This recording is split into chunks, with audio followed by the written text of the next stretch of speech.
Cricket, cricket, cricket. Everyone loves cricket. Cricket, cricket, cricket. Yeah.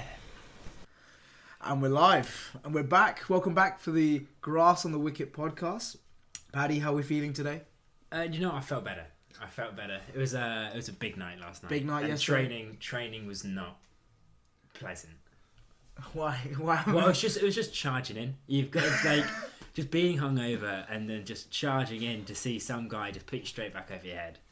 It was tough. Tough days. And I forgot my specs as well. So I was trying to bat against some of these guys, wanging them down, and I'm just seeing just a blur come towards me. Fair enough. Sam, how was training? Yeah, it's pretty good.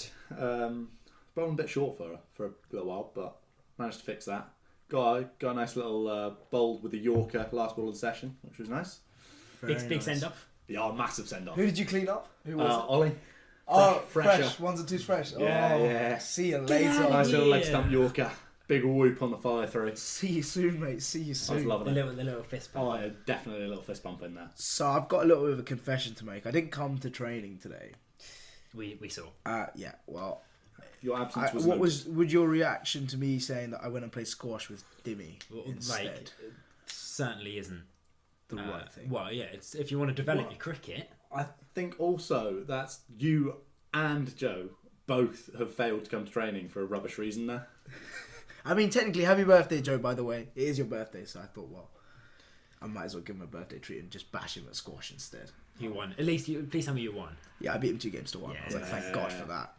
Our first game, I was like, hang on a minute. He beat me, and I was like, my mind was just like confused. I was like, you don't play squash. Does he play squash like he plays like hockey as well? Because he seems to do that with every sport. Yeah, Like it's I've just seen him wrist. play. It's just The sweep. he plays every sport like it's hockey. Anyways, let's move on to the first game that we want to talk about, the New Zealand-Bangladesh series. Obviously, I think we have to address what happened yesterday? No. Yes. I can't remember now. It's been a long couple of days. Yeah, it in the was last couple of days. yesterday, Yesterday morning. Yeah, our deepest condolences about what's happened in Christchurch and the horrific events of the attack. I don't think we're going to try and dwell on this much because there's not really much for us to say. But unfortunately, they have had to cancel the rest of the tour. So, I mean, we've missed out on one test match, but I think that's completely understandable. But let's at least go and talk about the previous test, which was the second test in... What was it, Wellington? Yes. Yes, it was in Wellington. And yeah, On New Zealand... the greenest deck anyone's ever seen. There's a lot of memes going around Facebook. Certainly there was a lot of grass on that wicket. That's the name of the podcast. What? Currently sponsored by no one. The first innings. So New Zealand won the test match by an innings and 12 runs. I think another comprehensive win for New Zealand. First innings, Tamim made 74. The rest of the middle order made a few starts. But again, they're just like... They have this issue, Bangladesh, at the moment, especially when they go away from home, is to get big totals. And at the end of the day, I think in Test cricket, for them to compete away from home, where they don't have that stronger seam attack, the way they're going to win games is if they get more runs. Very simple. Yeah, it's been a bit of everything. Like, they haven't scored runs and they haven't taken wickets. And if you want to win a test match... You've got to do one or the other at least. Or preferably both. Yes. But if you can't do one of them, you have to do the other. I know they're just not getting big enough totals. I mean, Tamim's never going to stop scoring runs. He'll be 60 odd and still playing Test cricket and still be like, yeah, go on. I mean, take a single there. It's not take a single, is it? It's just blast Bash the ball. it, yeah. I think if you look at that middle order, so Shakib Al Hasan has got a finger injury that he sustained from the BPL final. Mushfiq got injured in the first Test match. But you still have Momin Haq, Mahmudullah, Soumya Sarkar and Liton Das. And all four of those boys have all played a lot of Test cricket now. And that middle order for Bangladesh has not changed much. They've got to be taking more responsibility and to score those runs. Yeah. They just lent so heavily on like Tamim and Shakib recently that... Well, and to be fair, also Mahmudullah and Mushfiq have stepped in and taken some responsibility with the bat, but... Really, other than that, there's not really been anyone that's consistently put their hand up and said, yeah, I'll score runs today. And it's not like these guys they're not lacking talent. phenomenal cricketers, but it's just lack of application. The consistency.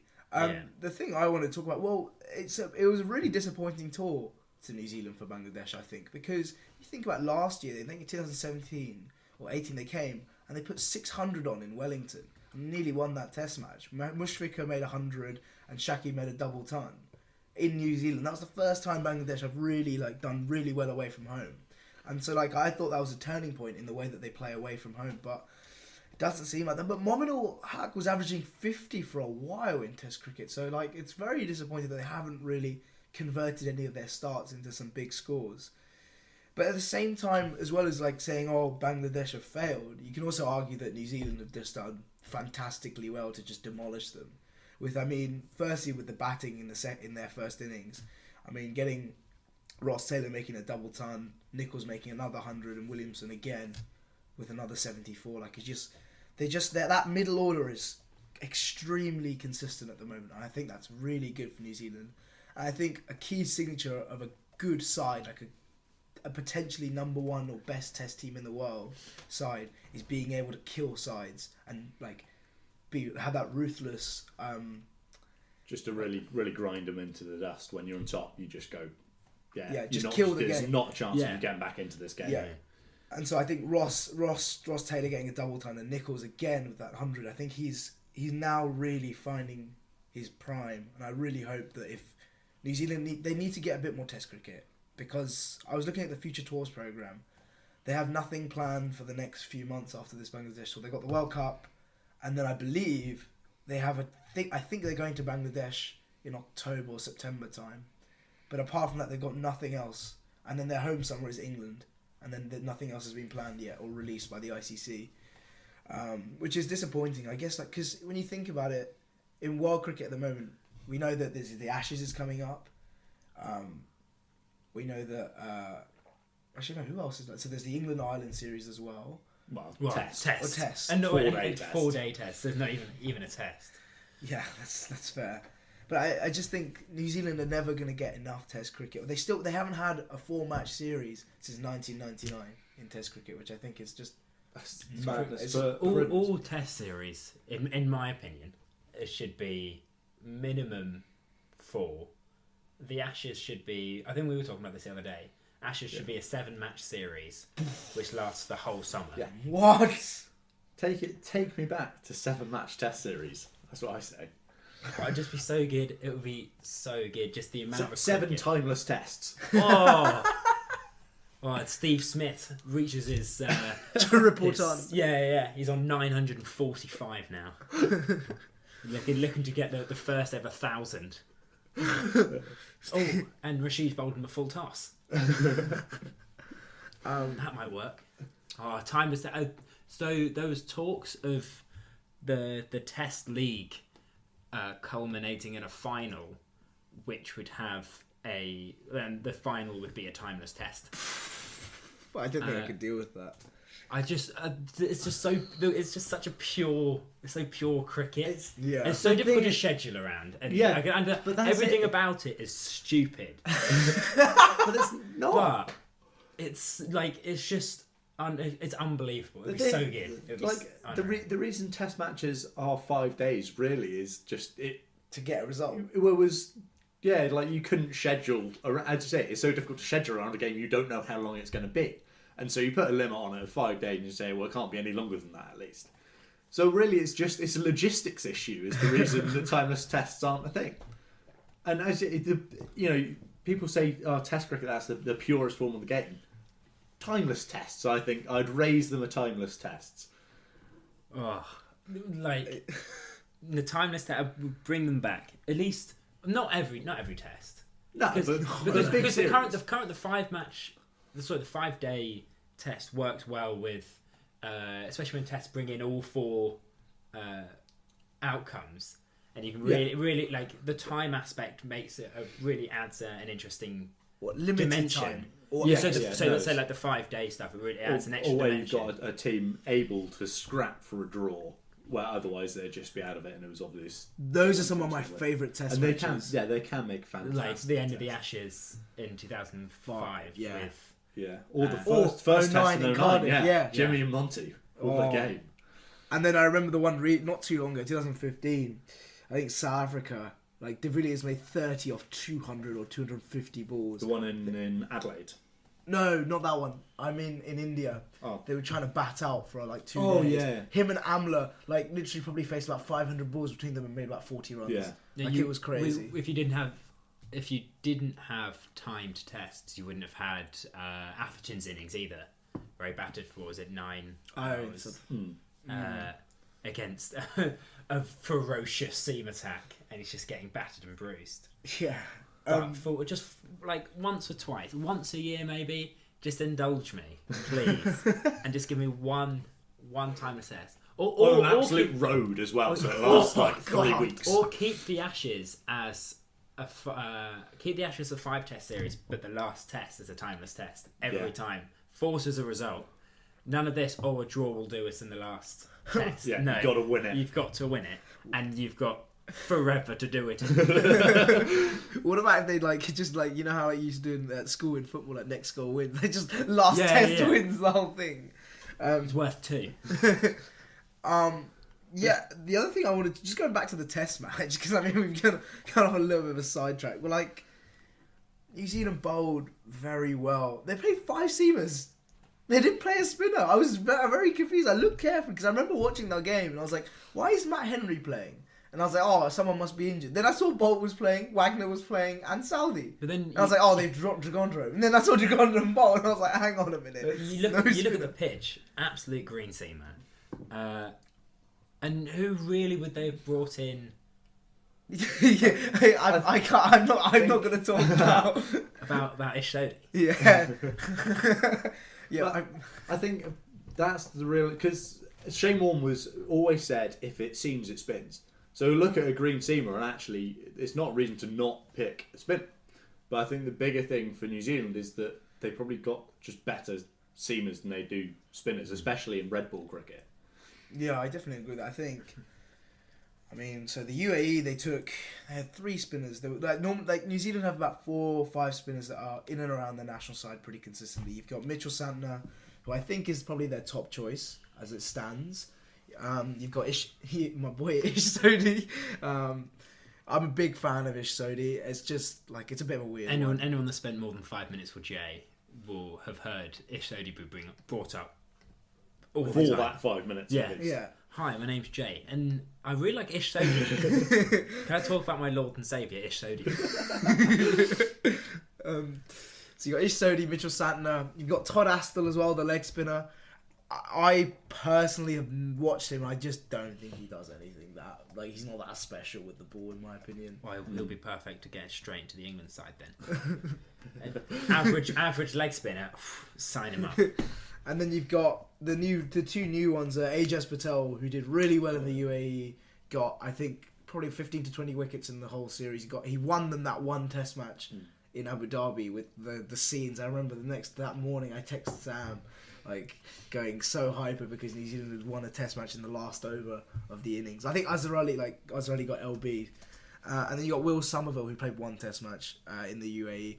So I think you've got options there, but at the same time, you're completely right with this horses for courses kind of thing. If it's a green deck, you don't need one. And with that side, you've got probably 2 or 3 of the best seamers in the top 10 rankings at the moment. You've got Neil Wagner, Trent Bolt, and Tim Southee. And if it's working as well, they're taking wickets. It's at no point do they ever need to turn to spin because they were struggling to take wickets. No. So it would obviously be nice to have that option as an option. But if it's working for him, it's working for him. Well, the question then I ask is that, when they go to Bangladesh in October... Well, they'll have to take a spinner. Well, yeah, they'll tell... The one thing I like, the way New Zealand play their cricket in the subcontinent, is they play 3 spinners. They play at least 2, and they try to play 3 spinners. They'll try and push it. But I think you're right with the bowlers. The seaming attack is really good. Neil Wagner, another fifer. He got 9 wickets in the Test match again. He's been phenomenal in the last 3 years. 2016, he's the highest wicket taker for New Zealand, more than Bolt, surprisingly, and Southee. It's just that bounce, and he's just an engine. He literally just hits the deck every day, and he just doesn't stop bowling. He's an unreal character for that dressing room. I think he's just an enforcer, and like that, like so many times he's just dug them out. Like if there's a partnership being built, he'll just come in, dig a couple short, and just like they just batsmen, especially the Bangladeshi batsmen, especially subcontinental batsmen, as they struggle against short stuff. Against genuinely aggressive short stuff, which I think is a big problem. Like England have obviously tried doing the short ball tactic quite a few times over the past sort of decade and a half. Scary enough. And it's just it kind of lacks the aggression and the genuine. Stokes can do it. Broad sometimes can do it. Harmison had it. The proper scary. The quick enough to make you worry for your own health. Yeah. Plunkett had it, I'd say. He had it from maybe. No? Okay. Maybe the odd game. I was a big fan of Wagner in the last test, but mainly for seeing how green the deck was, seeing that it's moving quite a lot in the air and off the pitch, and just digging it in shot. Just going like if I were captaining him, obviously it's working, but it's very frustrating to watch. Like, oh, we're gonna have a bowl here. Just get it nice up there, get a nice length, and get the batsman drawn forward. Now, dig it in. Gronko. Try and hit him in the lid. It's interesting because I'm sure I remember reading recently, in the last couple of weeks, an article, like it was an interview with Wagner. And they were discussing the fact, obviously, he's known around world cricket as just, bang it in short, heavy ball kind of bowler. And he was saying how he actually feels he's quite a versatile bowler, but it's just that's the niche that New Zealand have required him to fill, because they've got Bolt who will swing it, they've got Southey who will seam it and swing it, and they've got the sort of medium paces and stuff, but what they don't have is someone to just bowl aggressively short, really try and pin the batsman back, and so that's the role he's filled for them. And I think that's a really good point, because that balance is really good when you've got Bolt, Southey and Wagner all doing different things to the ball. It's a really good combination to have, and then you have your de Grandhomme or your fourth seamer and Matt Henry, who Matt Henry's kind of similar to Bolt or to Southey rather, in the way that he seams it and pitches it up. But the one thing I think about Wagner is he doesn't bowl that quick. It's more his accuracy with the short ball and how he it's often underrated as a thing in short pitch bowling. Is you've got to be hitting the right sort of area on the batsman. Yeah. Almost as if you chuck it way outside their head, they'll cart you away. Yeah, but I had faced a couple of bounces today. One went over my head, one was wide on the offside, and you don't even skate. Like, it's come down at a fair lick, but you don't really mind. Whereas, but then when someone could take a bit of pace off, and they really get it coming into you and up at sort of the neck grill area, then you properly fear. It's properly scary. Yeah, I think. Yeah, I just like going back to that. You're right about. I think I'm just now looking at this side. That side is very strong as a full 11. That balance they've had. This team has been around now for a while, since basically McCullum. They've been developing. After McCullum retired, this side has pretty much been in place since he retired. A couple changes here and there with maybe the spinner with Vittori coming out and Mitchell Santner coming in and things like that. But this side has been pretty fixed for a while. Are we just going to commend New Zealand on different aspects of their cricket every week? Because last week it was saying they're the best batting side. Yeah. This week we spent a fair bit of time talking about how good their bowlers are. Next week someone will take a worldie. Talk about how brilliant they are at fielding. Yeah. But they're an unbelievable side, aren't they? They're a good cricket side that don't play enough Test matches. Yeah, pretty much. Very simple. Yes. Yeah. It'll be. I mean, everyone doesn't play enough Test matches. Yeah. I think everyone should constantly be playing Test matches. I mean, pretty much, yeah. Just the occasional break just for a World Cup or a World T20. Don't need the ODI and T20 series. You don't need international. Just play what you just playing. That's what I was gonna say. I was just gonna say. Do you think we should stop international T20? I think it's a waste of time. I think it's a waste of time. You know what? As an England fan, I'm gonna have to say no, because it's the only world title that we can win. Well, you have one. I just think that the franchise cricket does it so much better. It's so much more fun to watch as well. Yeah, apart from when you get a tournament organised like the Big Bash this year, where it dragged on and on. That was awful. That was. It just never stopped, because they refused to play more than one game a day. Yeah, Oh, and then when they there were didn't do international doubles. matches, so they very occasionally had double headers on weekends, I think it was. But if there was an international game on, they wouldn't play. And they try because they wanted to film every game as well. And so about 2 months after it started, and no one was watching it anymore. They're like, "Oh, it's the semi-finals and finals. Who's watching it? No one. no one, because no one cares anymore." It's why the IPL works well. It's just constant. Back to You back, can't- two you- headers, 2 games You a day. can't It's always avoid just- you can't avoid the cricket. 'Cause it's just Even if on. you're not looking out for it, it just slaps you around the face. It's always there and it's always on. But with the Big Bash, we were just we got to the point like if there was always some sort of sport on in our flat. There was cricket if we can find it, but any other sport will do. And we would actively not watch the Big Bash just because of how boring it got. I think we should probably move on after moving on about slagging, loving New Zealand or not. Yeah. To probably move on to the Ireland Afghanistan test. It is currently going on. Current score: Ireland made 172 all out.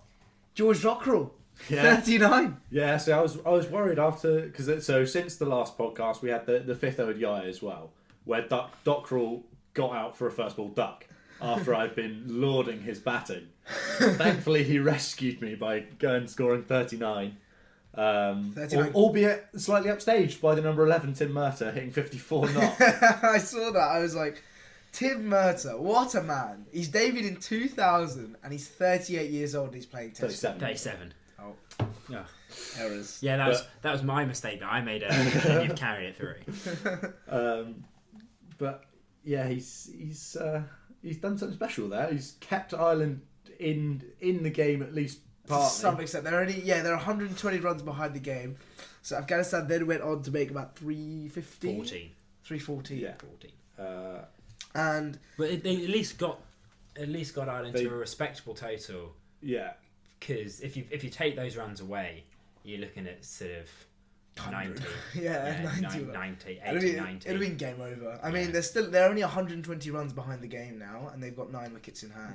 Yeah, that It's early wicket in the second innings, I think. It doesn't look good, Possibly sets obviously. Obviously, it doesn't look good, but it looks a lot better than it could have. There's still an A chance as opposed to cool it off after the second day. So every time I've watched Porterfield, I don't know much about William Porterfield, but every time I've seen him, he just hasn't seemed to score runs for Ireland. Like, I think. I don't know what his record is like for Ireland because he's still captain.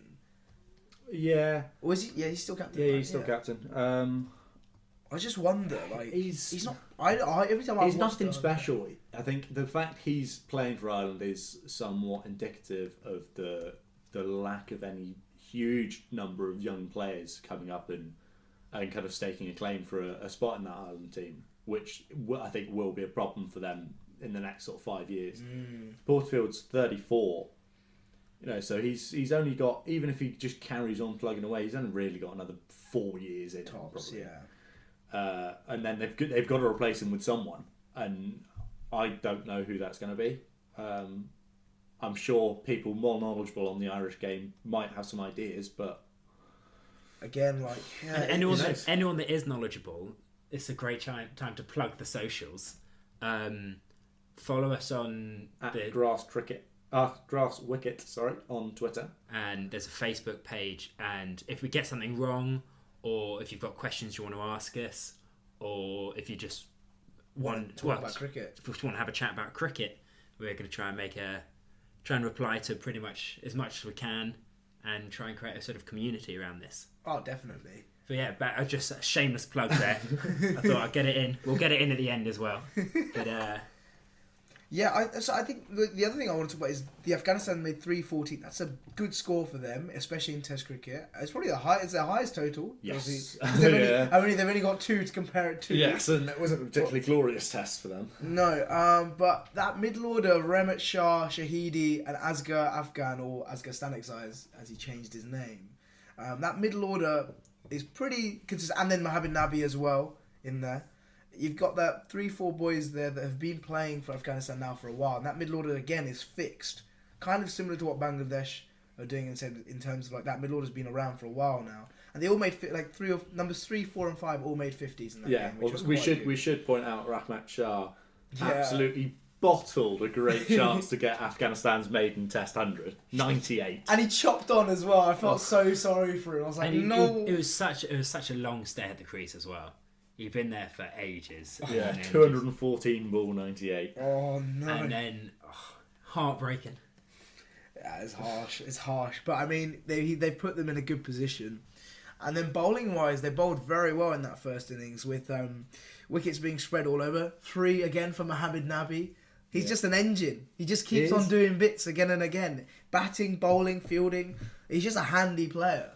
I think also the fact they've just brought Afghanistan brought in another another left arm leggy. So I was just going to say, so Rashid Khan got 2 wickets, and then this new guy, Waqar Salam Khail, got 2 wickets, and he's also 17. Yeah. And he averages 21 with the ball in first class cricket, and he's already played in the BPL, in the Bangladesh Premier League, in the T20 thing. He's 17. So I was thinking, how we talked last week that South Africa is a hotbed for, manufacturing seamers. Is Afghanistan the new spin bed for, mystery spinners? It seems to be. You've got Rashid, you've got Mujib, and now this guy, And Zaire Khan. Yeah, it's just endless. And then on top of that, you've just got a conventional spinner like Mohammad Nabi to bowl as well. I wonder, is Afghanistan going to be the new place where spin is going to be lots of mystery spinners? King, yeah. I'll never understand left arm leg spin. So left arm orthodox or left arm Chinaman? Left arm Chinaman. I'll never understand why anyone would bowl it. Brad Hodge. Would just bowl, not Brad Hodge, Brad Hock. bowl left arm offies, and then you can spin it away from the bat, and you look gun. But you can spin it away from the bat as a left arm leggy. Yeah, you it's the can wrong one. Just bowl bowl the good. wrong one. So why wouldn't you also keep up your sleeve, being able to turn it further, and also bowling something no one ever faces? Basically. No one ever faces. I'll give you that one. Yeah. I can't think. There's Brad Hogg is the most famous Chinaman bowler I can think of. Left arm Chinaman bowler. I can't think of anyone else off the top of my head. England have never had a left arm Chinaman. Nope. Not of any note, anyway. India, no. There's a few. There's always one or two kicking around though. Just on the scene Just somewhere? Sri Lanka have had a couple come through in the last few years. Oh yeah, Laksan Sandakan. I'm pretty sure he was left arm Chinaman for a bit. But it's just Yeah. who's ever? I've never faced a left arm leggy. I don't think. I faced left arm, just left arm offies trying to just throw in an occasional leggy just for fun. So I've never faced anyone that bowls consistently left arm leggies. Good left arm Chinaman. Exactly. Yeah. So you have no idea. It might be really difficult to face. I have no idea. Well, we'll leave the juries out on that one. Yeah. We'll come back when we find an acceptable left arm. Yeah, we'll try and find a good left arm leggy. Yeah, Jay, you bowler. need to start working on these. So I used to bowl when I was younger, when I was about 10 to 12. My first one was the Chinaman. My variation was the one that I bowl now, the left arm orthodox. Because when you're 10, no one reads the hand, no one watches the wrist, they just watch the ball. Yeah. And so they don't watch the wrist. So I used to just watch Chinaman, and then that would be the one turning away from the batsman with just a normal off spin. Maybe we could bring it back. Oh, I've tried bowling it. I used to try and bowl salvage you from the yips and start bowling you some Chinamans. I tried it a couple of times. We just P-rolled, so I was like, oh, we're back again when we started. But where were we? Ireland had 120 behind in the game. They need some big scores in this innings to get a chance of saving the game. I need to see who's playing for them. I can't remember who's in their side at the moment. It's nice to see Balbini finally in his 4th Test innings has some convincing runs. Because in the maiden Test against Pakistan, he got a pair. And then from what I hear, I didn't see his innings in the first dig, but apparently he scored 4 as one boundary, which was a squirted edge. And looked really uncomfortable during his step crease. But he's on 14 not out now. Safe little 14. George Docker was batting. If you call it 14, that's a gritty 20 odd. George Docker was batting number 6. I think. No, he was batting 8 in the first innings. I think they've listed the team interestingly. Okay, I was like, hang on a minute. You got Balbirnie and Peter Sterling. One of them has to score, and Kevin O'Brien has to just do it. Oh, but I thought Peter Sterling. Paul. I don't know why you thought it was Peter. It's Paul. Yeah. Kevin O'Brien again. He's just going to do it. I reckon he's just going to get another ton and just save them. He could do. He just does it whenever he wants. He just put it past him because score. Yeah, it's just It's so risky though, calling someone to make a score on the podcast. yeah. Well, watch I him know get- all about that risk. Watch him get a first baller and Cost just get them the laid game. into. Yeah. Yes, And with Kevin O'Brien, it won't be a pretty first baller as well. It'll be trying to heave it to Cow. Just get cleaned up. the one thing I question with this Afghanistan, sorry, as I pour my milk. Yeah, you're finishing all the milk off for our tea. Do you want? Well, some more? yeah. Well, I was not now. Yeah, Oh, you can't no. have it now. You Oh, can't yeah. have tea without milk. Just don't have tea. That's what I do. I have to What? have milk. That's even worse. What do you think this is? It's the best thing. It's the best thing. One of the best things Since sliced bread. is when you play a match. You've got out obviously stupidly again, probably chipped Oh, to cover. inevitably. Oh, well, for me, I'll probably Leading edge it, no. leading edge, straight to the man straight. Cheers, thank you very much. Walk off, put your feet up, have a brew. Pretend like it wasn't your fault. Oh. That was good. That wasn't it, lads? It was good. Yeah, nuts. how I popped off the pitch. We're on like 400. No, it was pitch is rubbish, awful. Cup of tea. It was, how can you not? No, it's fine. Whatever. Fine. It's an integral part of cricket, though. Yeah, Jay, you're an absolute heathen. You're the kind of guy that brings cocktail sausages To for tea. teas. Absolutely not. I am, unashamedly. I'm way too lazy to do anything Yeah, more no, to be involved than fair. that. The amount of times I've done that. Do we want to talk about India Australia? Absolutely, yes. Right, first off, the camo caps. But we're not going to talk about the political side. We're just going to talk about it from a fashion point of view. What do we think of them? Fashion point of view, they look horrendous. Yeah, they're awful. It's like with a different kit, maybe it'd work, but it's just like India's really boring blue kit. Well, you could. And then just camo cap. They could have done the camo stuff with like the blues. With, yeah. So, Like the that's snow blue camo. and the dark So blue. that would look and quite the- nice. Yeah, that would have been, and then we throw in some of the orange of their lining as well. That could have been all right. Yeah.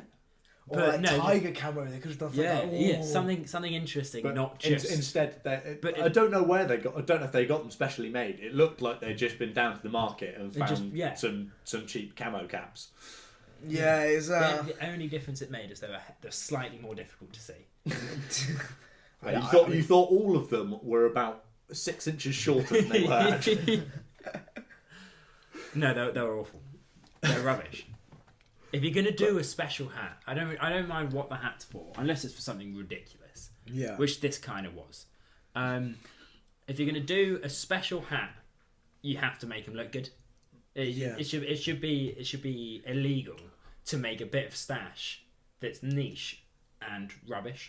Just while talking about really nice looking cricket caps, actually, we should mention the Afghani cricket caps. 'Cause Oh, they they're are so fit. delicious. Genuinely, if anyone Delicious. listening to this knows how to get hold of one, like send me a message because I really want one. Yeah, please. I would Yeah, love yeah. that. But I get no student loan. I don't care. I've been. So you sent me the link for the island quarter zip, and I've literally just had it open on the background of my laptop, just going, I can't afford it. I had to close that link immediately because I knew I couldn't afford it. Well, yeah. But going on to the cricket, I think. Oh no, I wanted to quickly talk about those Jay McGrath caps, the pink ones. Oh yeah. I love Yeah, those. I was trying to buy. I was in cheese once. I spent about an hour. Big cheese. Yeah, So, in the big to cheese. clarify, this is the student union at our university. So, well, on a night out, So Paddy I'd have decides. been pretty drunk, but I spent ages trying to find where I could get like one of the pink pink one, baggies. Well, I'd love if on the first day they actually wore it in the game. Although it might be like a bit of an eyesore for everyone in the stadium. I think I'd love to just to see them wear the pink caps because they look so nice. And South Africa got a really nice pink kit as well. Their Wow. pink kit is It's certainly pink. it's very pink. It's delicious, as Jay would put it. It's It's an delicious. excellent bit of stash that. So we'll go on to the fifth ODI, the match in Well, Delhi. fourth and fifth. Yeah. Okay. Okay. We didn't talk about the fourth. Yeah. And I think that definitely needs talked about. Yeah. Fifth highest ODI chase ever. Oh, 360. Yeah. 359. 359. With 2 and a bit overs to spare as well. Also, so that's Australia's highest ever ODI chase. 3 of the 4 above this one were against Australia. Yeah. Which One I of them thought was very odd. Which ones are the 438 ODI So, yeah. in South Africa? Then, The England one, wasn't it? yeah, one one of them was with Roy. England. I can't remember what the other ones were. I didn't put them Okay. down. I just thought it was interesting that three of the four above them, 3 of the top 4 were against Australia. Well, yeah, India made runs. Dhawan made 140, 143. Rohit Sharma made Yeah, 95. well, that was it. So Darwin and Rohit got off to a fantastic start, and just no one else really did much. Yeah, Rishabh did 36. Oh, they didn't. They're not playing Dhoni. No, Oh! Dhoni got rested for the last 2. Yeah, rested. Oh, guys. Rested. Rested. So Australia won that match, And they and won the Australia last- won the. Yeah, so Australia. That's only the 5th time a team has come from 2-0 down in an ODI series and gone on to win as well. The reverse sweep. Yes, the reverse sweep. So basically, I'm sorry, but like your comments about MS. Well, not really. Would he have No, helped? not Would he have comments, but, helped? Because they scored 358 in the first game. Yeah, I mean, Getting Dhoni wouldn't have helped. He would have just dragged that total down by sticking around, scoring no runs. Yeah, you wouldn't have allowed Bumrah to come in and bomb a 6 first ball. Yeah, exactly. Yeah, it's a good point. First and only ball. Yeah. Bumrah came in for the Comes in, last ball of the hacks innings a 6, and just murders a 6 over Cow. and then just walks off again. Yeah, he's like, although it's Cheers, a very odd day for Bumrah, because then did he he bowl? took a little bit of tap bowling actually. Well, for him tap. 3 for 63. So that's his most expensive bowling in ODIs since June 2017. That was the last time he went for more runs in an ODI. 63. Yeah, Wow. I think it was more runs. It might have been more runs per over. I can't actually That's remember. not even that bad. I think it like, was just quantity-wise. I think it was just. I mean, 7s isn't More great, runs. but it's not. It's So not that's awful. so it's it was unusual for him to not be leading that attack. Because he's a phenomenal cricketer. Oh, Yeah. he is But scarily. The thing is, good. what's the first thing that comes to mind when you think of Bumrah's bowling? His action? Well, Yeah, in terms- to be fair, Well, yeah, okay. But after his action, the fact that his leg and back and arms and shoulders surely have to break. That's what I think. Whenever he Well, bowls, yes, I the answer swear. But so are we saying besides the the action? apart from the action and the fact he should be broken, I think the answer I was looking for was Yorkers.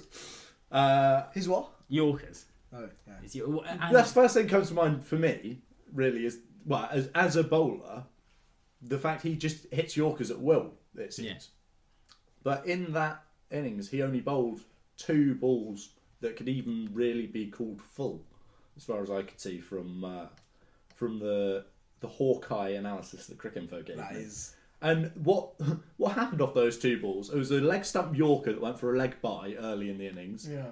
Late in the innings. And early in his first spell, he bowled a full ball to Sean Marsh that bowled him.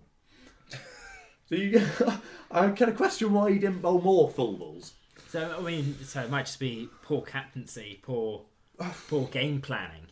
Although I would say, because he came back, did quite well in the 5th game, and I looked again and he only bowled sort of 4 or 5 full balls in that. So maybe it's just overstated in my mind how many full balls and how many Yorkers he bowls.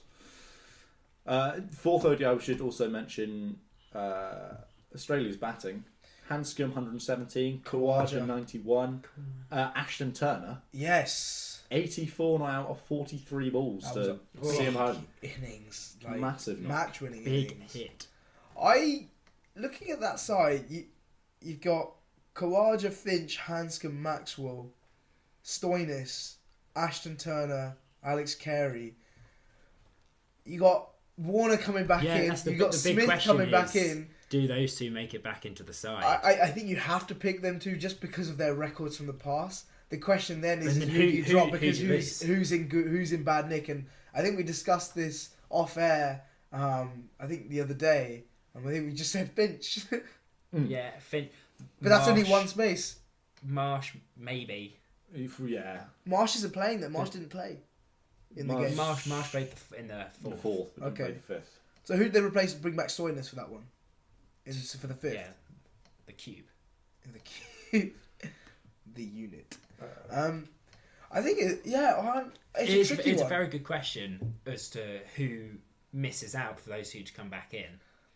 It's my opinion that neither of them should be allowed to play.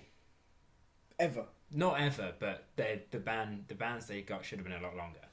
But I think all cheating bans should be A minimum 3 years. I think it's an interesting one that the bans didn't come from the ICC as well. They came from Cricket from Australia. Cricket Australia, so they could have just gone, no, come straight back into the side. We're not going to ban him.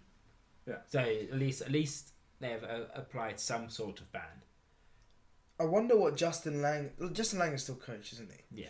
So I wonder what he's thinking when he's got all these players, all these gun players. Just to think about. You think about, look at that middle order. Hanscom's now in really good nick, so you can say Hanscom's good. Maxwell's a phenomenal one-day cricketer. You got the Cube in Stoinis, Steve Smith, David Warner, Usman's now in ridiculous nick. The thing is, he's got a real selection problem. Yeah, the selection crisis, the England selection crisis of. How do you fit all these batsmen? Yeah, how do we fit all these batsmen in around? But at least they've got some pretty handy bowlers. Not necessarily the smartest one-day bowlers, but at least they've got just the sheer talent. Yeah. Well, some of the bowlers, the Australian bowlers, they're too good to not. Yeah. They're too good they'll to do not something be for you. top level one-day bowlers. Yeah. Well, the other question is looking at that bowling attack. Stark's not even playing. Yeah. So then you bring back Stark. You've got Cummins. You've got Jai Richardson. You've got Marcus Stoinis, and they're playing two spinners in Zampa and Lyon. Or Maxwell's. And they've got Maxwell as the part-time offie. And Maxwell doesn't bowl bad offies for limited overs cricket. He bowls it very flat and he darts them in, and he will be able to hold an end and keep it tight. I'm not sure I'd want to go into a game thinking Maxie's going to bowl, but he's nice. It's nice to have him there as an option. So if you were Justin Langer right now, would you think get straight back into Test cricket? Yeah. just get? I'm retiring, boys. If Sam, if you were Langer, if you were JL today, Big JL, who are you picking? And are you because you're saying you don't want Maxwell to bowl, so that means are you playing two spinners? I wouldn't want to go into the game having to thinking he's going to have to bowl. But he's in the team as a bat anyway. But yeah, so exactly. He's filling up a batsman's spot. But he doesn't train smart. Hi, Glenn. So I'm just yeah. Hi again, Glenn. pretty sure now you'll be listening. Yeah, I'm glad you enjoyed the last one. We didn't hear anything from you, but if you didn't like it, I'm sure we would have heard from you. Yeah. So we'll just would have heard from your lawyers. Yeah. Up to imply that you may have had a gambling addiction. Allegedly. Yeah, not according to me. So Sam, I'm going to say Finch comes out for Warner. As Uzi a kind of like for like swap. Yeah. Uzi and Finn and Warner. To be honest, I don't know how you fit Steve Smith in there. I suppose you could give the gloves to Hanscom and Carey could drop out. Carey. It's not a bad shout. But I am a big fan of picking a genuine keeper, and Hanscom's not a particularly good keeper. And also, as a cricket purist, you want the best batsman to stick to Test cricket. Well, certainly I do. I want the best batsman to stick to Test cricket and just be unreal at that. And if they can also do the white ball stuff, fine. But as long as it's not detrimental to their Test game. But Steve can play one-day cricket pretty well. Like he averages like 45 or something. He's not bad. He's no Virat. Yeah, Kohli's just absurd. Yeah, what's his average whilst chasing? What, Kohli's? The fabled average while chasing in a winning cause. Yeah, sorry. He just like So you all you've said so far is you would have Warner instead. I think. Did you bring Smith back in or no? I'd have Smith in the squad. 100. You'd have him in the squad. Do you know how absurd that sounds? I'm not sure he'd take out. So, yeah, I mean, like, look, well, like, genuinely, all I can see is give gloves to Hanscom and especially because when he got removed, when he got his ban, it frees up a spot, and that means that people can vie for it and really like try and grab it with both hands, and players have done that in 50 over stuff. But... Yeah, in the 50 over stuff, not in the tests. But are you now going to go? No, you've earned your spot, but he's back from cheating now, so you got see ya. That's a good point. What kind of a message does it send if you get people earning their spots and then just being sent home anyways? Yeah, exactly. What would you do, JL? Oh well, I'm of the same thought process of Sam. I think I'd bring in Warner for Finch, and I probably wouldn't put Steve in the side. An interesting question dropping Finch raises, of course, is who gets captaincy. Oh yeah, I forgot Finch is captain. Yeah, Finch is captain. Crikey. Maxwell. No, gamble it away in a poker game. I mean, allegedly. Just some random bloke. Well, I won it off him. He said he gave me the armband, and it was worth about £2.50. So, cheers, boys. Smith, you're on the side. Sorry, Glenn. Who does get? I was thinking maybe even like go rogue and like find out who's another keeper in and around the Australian South. Is there anyone in the Shield doing bits? Matthew Wade had a ridiculous season, didn't he? So Matthew Wade got a lot of runs. Wanted to bring up the Shield because they've just had a round of games in the Sheffield Shield, the Australian domestic stuff, using the Duke's ball essentially as prep for the Ashes, from what I can gather. And it was quite hilariously low scoring in 2 of the 3 games. So it was Queensland versus South Australia. Highest score in the game was 131. Oh dear. All out. Victoria, New South Wales, highest score was 194 all out. Wow. And yeah, no one really scored runs, and it was there was Tom Andrews, who's just some kind of bog standard slow left armour from all I can tell, took 6 for 40. Harry Conway, who again, as far as I can tell, just bowls some Meadows, essentially took 5 for 14. John Holland took 5 for 31, more Meadows. But I was the other game, West Australia, Tasmania. So some people did kind of score some runs, including Wade, 134 in a losing chase. Wade has been in phenomenal form this summer, the Australian summer. It does raise questions for them. Does he get into the Test squad as the what? Ashes? As a keeper? Because you got Payne as captain. Well, to be fair, he wasn't keeping in that game. Is he not keeping? No, because Payne also plays for Tasmania and he keeps for them. Wade bats at 4 as captain, I think. Wade bats as 4 as a captain. That's phenomenal. So does he just come in as a batsman? Also scoring runs in that game, Cartwright got 60 odd. Sam Whiteman got 93 and 50 odd, I think. Yeah, he got 55 in the first innings. Cartwright, 66. Darcy Short made one. Yeah. There's a plethora. Wait, why is the Darcy Short in the ODI side? Yes, good question. Hang on. Oh my god. He's only good at the Darcy Short format. Honestly getting a bit. Just leave now, please. He's been having a shoulder thing, hasn't he? Darcy. Something. I might be wrong, but I think he's been having trouble with a shoulder injury. Him as well as Lind, probably. Yeah. They swing too hard. Chris Lind, I forgot about him. Chris Lind, the man who scores runs but is held together by duct tape and gets a string. Honestly, it's the dream. He's an extreme form of Chris Gale. Because Chris Gale just refuses to run. Like, he could vaguely move. Wouldn't be that quick, but he just refused to. If Chris Lind tries to run a quick signal, a leg might fall off. Yeah, genuinely, it might just fall apart. Yeah. A stiff breeze, or like he'll lose a limb. He has to throw wrong-handed now because throwing puts his shoulder out. Yeah, like just a nice little dolly in. He can't do. He has Really? to throw wrong-handed. Oh, what? He's that brave. Genuinely, his shoulder's that bad that he throws wrong-handed. Yeah, but he still can bat. But that's crazy. But he can't swing at full pelt, and the ball still goes like 100 meters. He doesn't even swing off full pelt, and he still hits hits it 100 meters. That's absurd. Yeah, it's ridiculous. Has there been any comments in the reports, on the match reports, or anything about the Duke's ball in those things? only passing comments that I've seen. Okay, because obviously, like the stats, the figures show that it's been two low scoring games out of 3. So the Queensland South Australia game was apparently a little bit of a juicy pitch as well. I don't know about the other two. Well, presumably it wasn't that juicy a pitch in the Western Australia Tasmania game, but. When they play the Queensland game, we'll breed the Gabba, yeah. Well, using the Duke ball will breed better cricketers in the longer run because they'll be more adept at playing the swing ball that does a little bit more. So actually, I think it's talking about beneficial feeds for quite everyone. nicely into the MCC proposals. Yeah, the committee, MCC committee proposals that they've come up with for Test cricket. They're suggesting. Have you got the suggestions in front of you? I'll get them up. So they're one suggesting one ball. Yeah, so they're suggesting just using a standardised ball across all Test cricket. I'll get them up. Which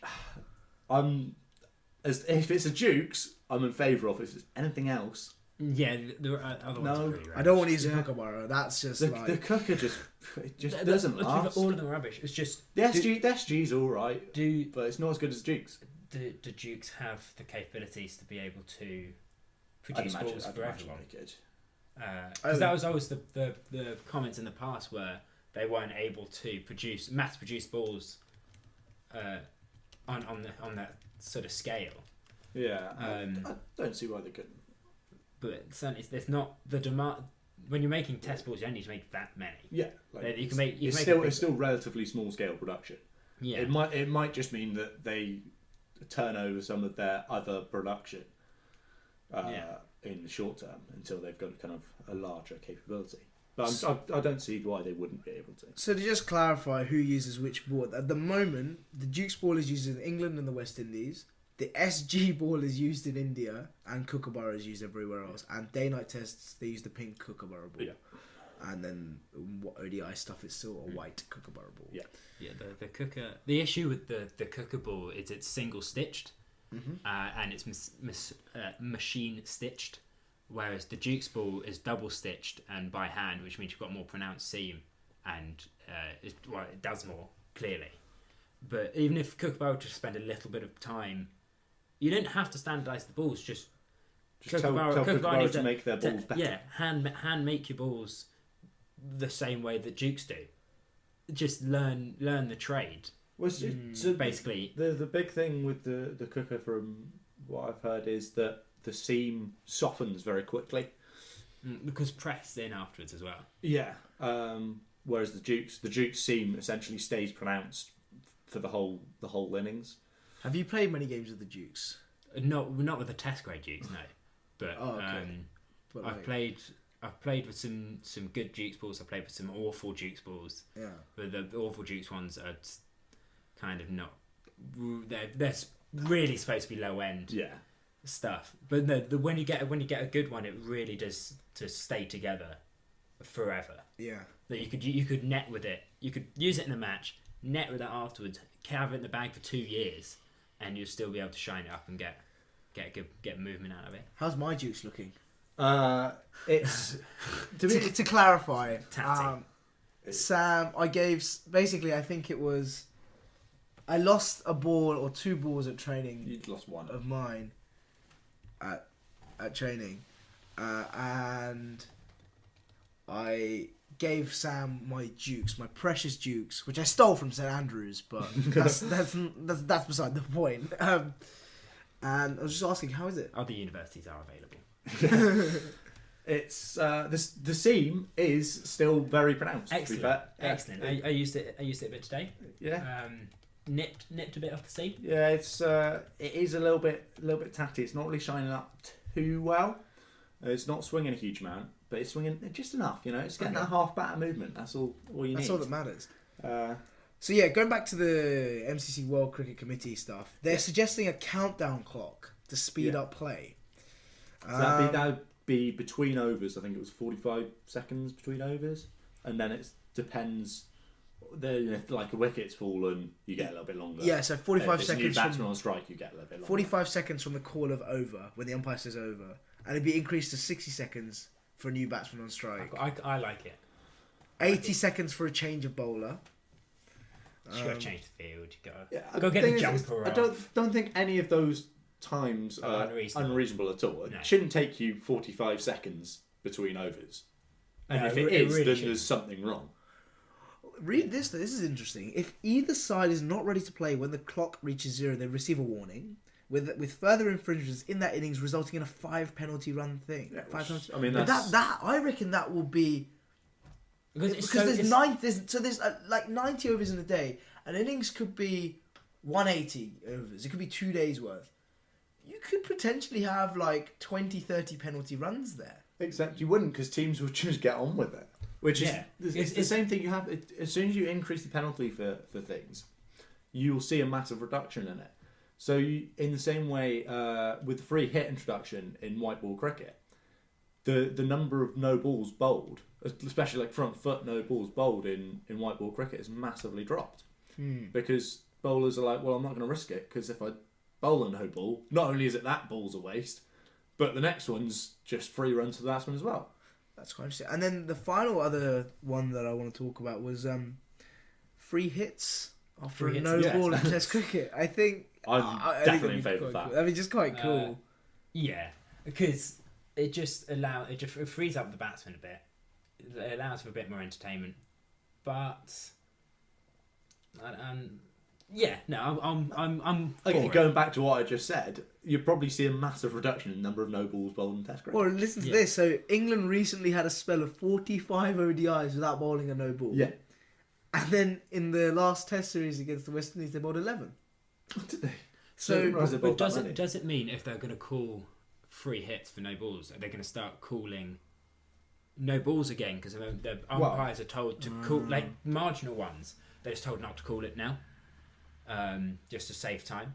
So they're going to start calling no balls again, or they're going to get what they should have done every single time, which is a guy sitting in a box somewhere, looking only at the front foot. And whenever it gets called, whenever a foot goes over, he calls it instead of the standing umpire. Not like the third umpire's doing a huge amount during the hours of play, other than sitting in a box watching the cricket anyway. So you may as well just have them Be in charge of front foots. every ball. Just have a look. Because you can get away with so much. Obviously, the slightly larger no balls, umpires are just so quick in being able to call it and get the signal out. But the really close ones, it can make the difference between just that extra half a yard of pace, that extra millimetre. What is it? Those I don't know the stat exactly, but it's every inch or so you get further forward feels like an extra couple mile an hour. What, past the no ball line? No. So every inch further forward that you release the ball from feels like an extra couple miles an hour. Past the popping crease? Yeah. Wow. I Extra don't know what the actual stat. That sounds It's exaggerated. To me. So it's always annoyed me why bowlers get so close anyway. Why not have half your foot behind the line? Well, have you seen that ball where Johnson bowls it from behind the umpire? Yeah, I mean, well, that's been I think it was Pollard. Pollard was the first person I saw bowl that as a slower ball variation. Just bowl it from 24 yards rather than 22, and it's quite a good way because obviously there is literally no change in your action. So how's the batsman going to pick it up? They have to be able to, they have to pick up the fact that you bowled from two yards further quite back. hard depth perception wise. And I think I think those suggestions are quite. they're Interesting. reasonable suggestions from the ICC, and as opposed to MCC. from the MCC. yeah, MCC, not the ICC. Yeah, the MCC. I back all of them. Certainly the timer. We really need to reduce the amount of time that's wasted on the cricket pitch, because people pay for 90 overs, for 100 overs, and they end up getting like 70, 75. The thing is, they used to bowl like 110, 120 overs in a day in Test cricket. Fair enough, over rates maybe going to drop as the game becomes more professional. They take more time over things, whatever. But surely there's no reason you can't still be bowling at least 90 overs a day, if not 100. I think you're right. And the other thing is that they're saying is they want to try the Duke's ball in Asian conditions. I don't really know how it's gonna. I think only time will tell. It'll be but I want to definitely see. But the thing is, they won't trial it in Test matches. They'll have to trial it in first class or Ranji Trophy, the Quadia Azam Trophy, all that stuff. And I guess that's not going to get enough coverage for us to really find out whether what people think about it. I think, but it depends on the quality of players playing and also how it's being used, because will some of these teams try and bring in a swing bowler and test out bowling swing in the or will they just keep doing the same things they do? Just bowl play three spinners and one seamer. I think that pretty much covers everything with regards to this week's podcast. I would like to just mention the USA have just played their first and second T20 internationals. First one was washed out after 18 and a half overs of play. But USA looked on course. They're probably going to beat the UAE in that one. Welcome to the table, USA. Welcome to the game. And then they lost today, unfortunately. Finally replaced the awful format that is baseball. Worst format of cricket is baseball. Should we 50 over cricket? Yeah, we've listened to people's feedback. We're going to reduce these podcasts, so we're going to look for the sort of hour. Have we got a top tip for club cricketers this week? I'd have one planned. We thought one up, but I can't remember what it was. I know. I forgot what it was. Oh, it's gone. Oh, It's on the tip of my tongue. We've ended it. We have to have at least one. Well, yeah. Well, I mean, my top tip for any club cricketer is be a medium pacer. But I'm talking like, don't run in. I'm talking the Sunday friendly, like trundling of two paces and bowl swing. It's essentially spin off, but instead of spinning the ball, it's just swing. But you don't have to impart anything on the ball. Yeah, You yeah. just It takes no push effort. it down. Just five paces. Because you'll just clean up. Yeah. You are always Certainly, yeah. That's how basically every successful club bowler I've ever seen does it. No, it works. Like at my club back home, we had this guy, and he, like, it was just a joke. He bowls off 4 paces, literally like, just trundles in, and because he just puts it on a length, and just people just like snick off and just get LB'd so easily. The only thing with it is, of course, that it is quite hard to earn any respect from your teammates if you do that. That's true. Because everyone else will hate you for cleaning up bowling something you put no effort into. Yeah, 100%. But then you're already playing cricket, so how much like self-worth do you have? So yeah, that's our top club cricketer tip for the day, is just put as like little effort as possible. Yeah, just try with bowling. Yeah.